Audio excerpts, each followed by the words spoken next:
Now, the inter-clan conflict between the Gare and the Godia in Mandera County has re-emerged after gunmen stormed Ramu town. Heavy gunfire was reported today as early as 6 in the morning from three sides of the town and is reported to have gone on for close to 3 hours. According to the Kenya Red Cross, one casualty was evacuated to Mandera Hospital. The death toll is yet to be confirmed as fighting continues. It is reported that 2 nights ago, armed men attacked the town and injured 3 people, whereas last night they attacked a truck that was entering the town and killed 1 person, injuring 3 others. More details will be available in our subsequent bulletins.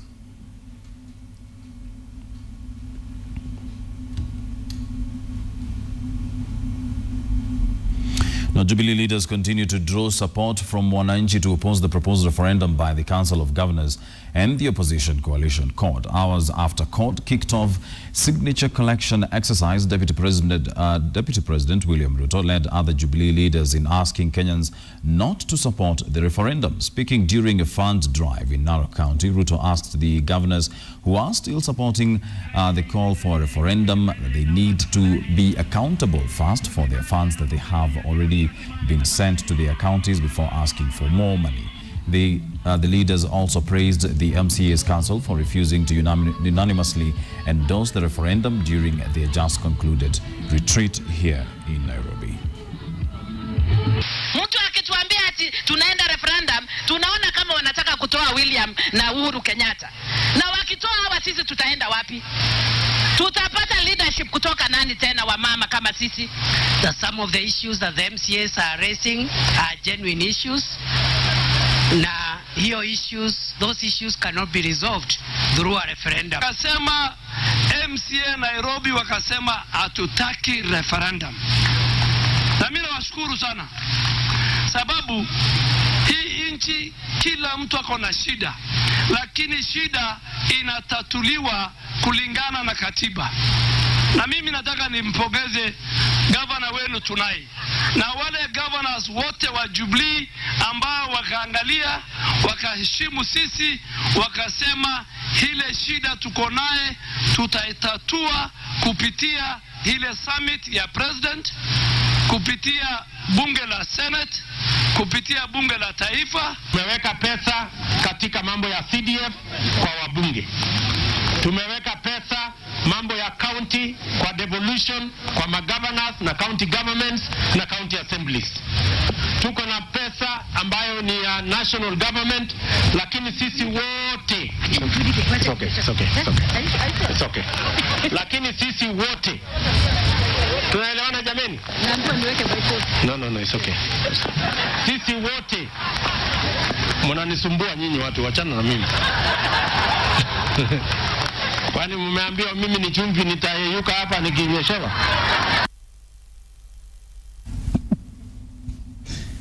All right, let's move on and stick to referendum issues. That caught me off guard.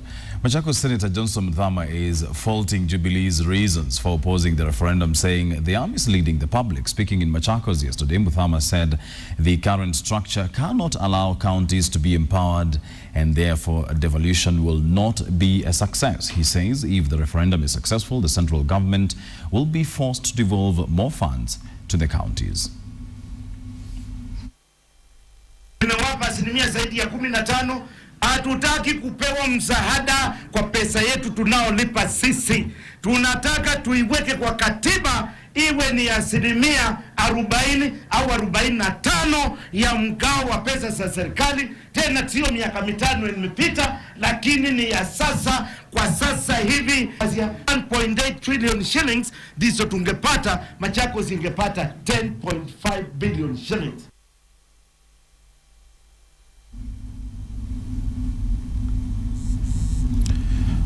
Now, the Islamic-based university is set to stretch wings to Western Kenya. The UMA University was in Kakamega to launch its programs in the region. We'll have that story in just a moment. But the art of making beautiful ornaments is one that has evolved from one century to the next. In Kibera, we found one young man who has discovered the treasure that lies in making beautiful ornaments from discarded bones.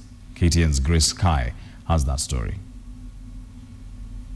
many women, a fabulous look, however defined, is worth every penny. Indeed, and as you walk along the streets of Nairobi, you cannot fail to notice women donning beautiful ornaments, each in a different color, shape and style, depending on one's preference. But have you ever wondered how these beautiful pieces came to be? One source is a very unlikely neighborhood. At the heart of Kibera, we find a young, resilient entrepreneur, Jack Nyawanga. The 30-year-old father of two had to work extra hard to make ends meet. Surrounded by abject poverty and with only a Class 8 certificate to his name, Jack joined his brother-in-law in a venture that would turn his life around. That was way back in 2003.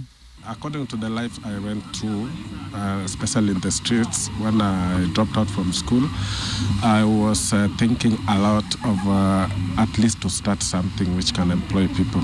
In 2006, he decided to come up with his own foundation dubbed Victoria's Bonecraft, an outfit that uses discarded bones to create beautiful jewelry. The word Victoria has come from victory because I thought of when you are starting something to do, at the end there must be a victory, being succeed out of that thing. Jack's day starts as early as 8 o'clock when he goes to fetch the bones from different butcheries. He prefers bones to wood because he's a firm believer in protecting the environment. And then we cut them into pieces. We take them to the first boiling process where we are removing the marrow. From there, we use a panga to carve them using hands. Then we take them to shaping, where we are using rub sandpaper or cutting disc. Then from there, we take the bones to the smooth sandpaper. Then from smooth sandpaper, there is waterproof sandpaper. After that, we do the second boiling, where we are using hydrogen peroxide to clean them, to make them become natural white. Then we do decoration, where we are using candle wax. There is drilling holes. We color them. We remove the wax, and then we do polishing. Then from polishing, we do that. We give them to our women to assemble them. Having started off with less than 10 members, the foundation has tremendously grown over the years. The group mainly consists of widows, of former street kids, and those living with HIV in the sprawling Kibera slum. We are 25, 5 women and 20 men. As Kibera continues to grapple with poverty, Jack proudly boasts of providing employment to many people. One such beneficiary of Victoria's Bonecraft is Lilian Atieno. Saizi niko vizuri, juu watoto wanaenda shule, juu huyo mwenye mzee alikufa 2006 akiwa class 6, saizi amemaliza form 4. Na ni hii kazi tu ndio itanisaidia. After several days of hard work, it's finally time to reap the fruits of his labor. He sells his merchandise to different customers, both locally and internationally. Our current market is local. We are also shipping some products to different countries like Canada and Finland. Jack nurtures a bigger dream, that of touching the society, and hopes to expand globally. In 2013, he won the prestigious award of the Best Young Business Person of the Year.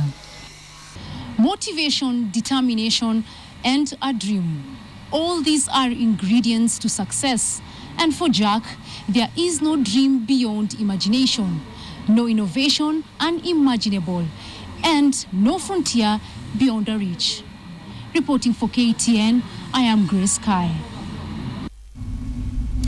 Now I am joined on the line by one Mandera Governor, Ali Roba, who is going to be giving us an update on the situation in Mandera after 5 people were killed a few days ago in a border conflict. If you can hear me, Bwana Roba, a very good afternoon to you. Could you kindly just give us an update on the current situation in your county right now? Thank you very much.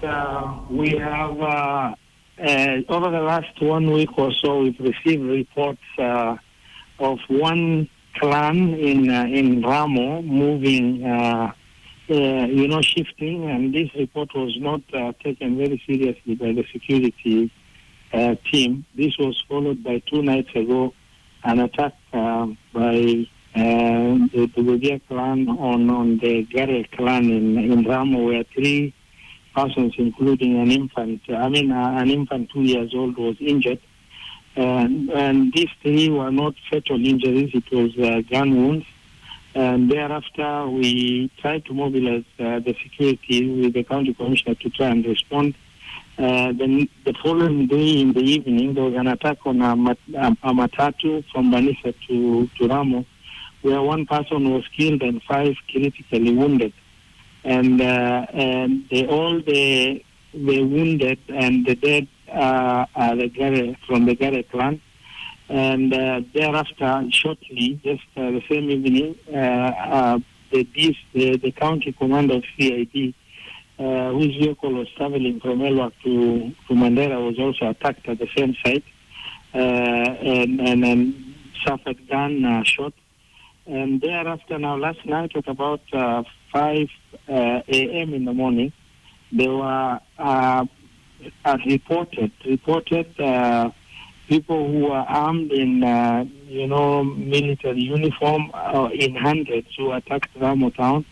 And up to now, as we speak, we do not know the number dead or number injured, because the fighting has been ongoing from 5 in the morning until now. The military has not responded. The GSU has not responded. The RDU who are present there have not left the camp. And there seems to be serious sabotage of some sort, in the area, because we've been communicating with the county commissioner to try and get response to save lives. As we speak, no security intervention has occurred from 5 a.m. until now, and the fighting is ongoing. We cannot confirm the number dead or the number injured in this fighting, and this is not the normal, small conflict. What is happening is there seems to be hired persons from across the border, both in Ethiopia and in Somalia, who are involved now in this recent incident. We are pleading with the security organ, the county commissioner, the military, to move with the speed to try and save lives in that area. That is what we know so far, which are factual based. So what you've basically said is that there are no security measures that have been taken to ensure that there are no more killings going on in the county as at this moment. Absolutely, I confirm. As we speak, up to this minute, as we speak, there is no security intervention either from police, administration police, or GSU, which is based in Ramo, nor the military from Mandera. And we've been desperately, pleading as county government with the county commissioner to try and communicate with the respective organs to mobilize. And so far, nothing has happened.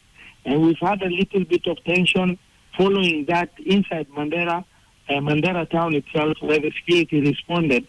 The police responded, and that was managed, and we did not have any injuries or anything, because those who are rioting, youth and that, in response to the frustration that they're getting here in what is happening in Ramo.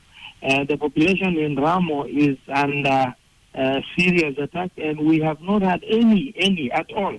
And this I confirm, categorically as a fact, not as a speculative information. I just was with the county commissioner an hour ago. He is more desperate than I am in terms of trying to find a way we can move people down there. We really don't understand, how this can happen. And hours of fighting can be ongoing, and we have enough security within the county, but the effort to mobilize and get response has not been realized up to now. All right, Governor, thank you very much for talking to us. We'll, of course, hope that that situation is arrested before it escalates any further. We'll, of course, have details of that story as it continues to develop. Let's move on. One person was shot outside his home last night in Muranga town by unknown gunmen. Simon Gashadi, a prominent businessman, was shot while alighting from his car to open his gate. This is according to Muranga County Police Commander Naomi Ishami. Naomi said police received calls that gunshots were being fired upon Upon reaching the scene, they found Simon in a critical condition. Simon was announced dead upon the arrival at the Muranga General Hospital with more than 4 bullet wounds.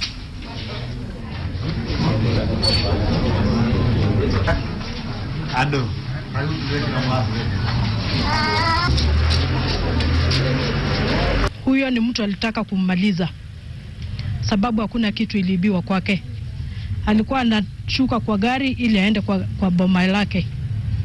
Na ningependa kuomba wananchi wa Muranga, tafadhali tushirikiane.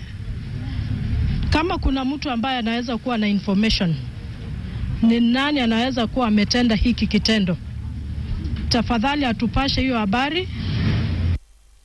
Now, let's go on to sports. A relatively unknown Paul Kangogo from Nakuru pulled a major surprise after he turned the last 100 meters into a lap of victory to win the 31st edition of the Safaricom Mombasa International 42-kilometer marathon at the seaside of the famous Mombasa Golf Club course. The Mombasa International Marathon was planned to coincide with the ongoing Mombasa Cultural Festivals, with this year's marathon taking a newly designed route.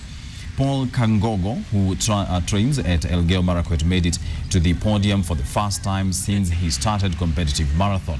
He opened a gap that left established marathoners chasing after him. The 25-year-old marathoner clocked 2 hours, 11 minutes and 22 seconds to bag this year's title after the defending champion Solomon Mutai of Uganda failed to line up for a title defense. In the women's category, Lewa Marathon champion Frida Lobeda from West Pokot easily bagged the Mombasa International Marathon title. Tukasaidiana kufikia kitu 35 hivi. Nikasikia bado nika nguvu na nikaondoka. Na nikapata kukuja, nikakuja nikamaliza. Kwa weather Mombasa imekuwa smart kwangu. Haiko ni effect yote. Ilikuwa joto sana. Mpaka hata sikuwa najua naweza kushinda. Matumaini yetu ni kwamba tutakuwa na mbio kama hizi na mashindano mengine tofauti ambayo ni ya kimataifa ambayo itavutia watu. Congratulations are in order to the winners. Defending Safaricom 7 circuit champions, KCB reached the cup semi-final with a hard-fought 7-0 win over Nondis at the Mombasa Sports Club. The first half was a close affair, Nondis denying KCB possession and putting the pressure on the bunkers. They threw away a golden opportunity to score, turning over possession from an error. Fabian Orlando pouncing on a loose ball, engaging his soccer skills to control, gather and score under the post for a 7-0 lead at the break. It was more of the same in the second half, Nondis with most of the possession and pressure, but unable to breach KCB even after the bunkers were reduced to 6 men following Fabian Orlando's yellow card. The bunkers held on for the 7-0 lead.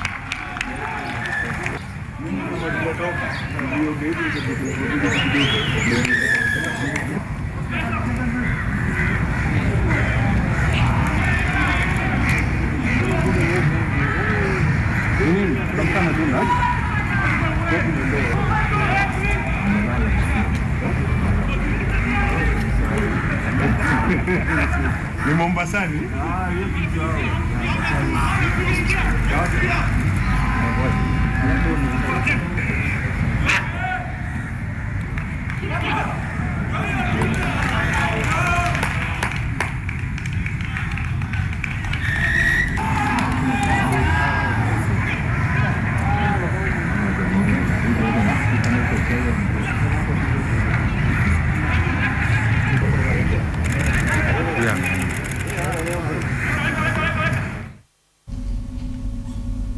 Well, that's all we had prepared for you this afternoon on KTN's Weekend at 1. Don't you go away.